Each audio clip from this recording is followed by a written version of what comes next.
છોટા ઉદેપુરમાં bogus સિંચાઈ કચેરી કૌભાંડના મુખ્ય આરોપીનું થયું છે મૃત્યુ। સમગ્ર કૌભાંડના મુખ્ય સૂત્રધાર એવા સંદીપ રાજપૂતનું મોત થયું।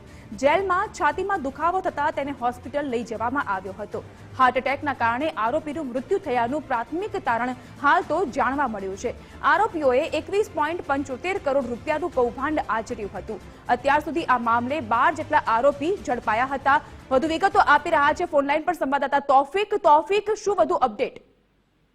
જાગૃતિ, આપને હું જણાવી દેવા માંગુ છું કે છોટાઉદેપુર જિલ્લામાં નકલી બોડેલી ખાતે નકલી સિંચાઈ કચેરીના મુખ્ય સૂત્રધાર સંદીપ રાજપૂતનું આજે છોટાઉદેપુર જનરલ હોસ્પિટલમાં મોત નીપજ્યું છે। તેઓને 5:40 જેલમાં સત્તાધીશોને તેઓ જણાવ્યું હતું કે તેઓને છાતીમાં દુખાવો થાય છે।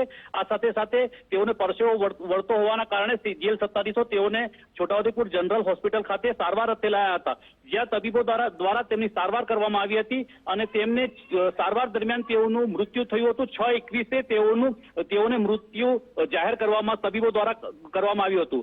આપને જણાવી દેવા અમે માંગીએ છીએ કે છોટાઉદેપુર પોલીસ મથકમાં 26/10 રોજ આ નકલી સિંચાઈ કૌભાંડ બાબતે છોટાઉદેપુરના જેલ અધિક્ષક બાબરિયા સાહેબ જોડાઈ ચૂક્યા છે। બાબરિયા સાહેબ, સ્વાગત આપનું ગુજરાત ફર્સ્ટમાં। કેવા પ્રકારની આ ઘટના ઘટી હતી, કારણ કે એક જે મુખ્ય સૂત્રધાર હતો તેનું મૃત્યુ થયું છે?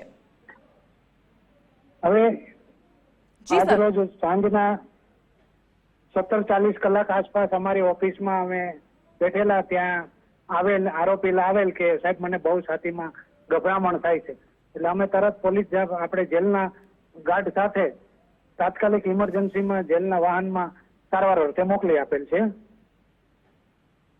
જી જી જી જી આભાર બાબરિયા સાહેબ આપનો।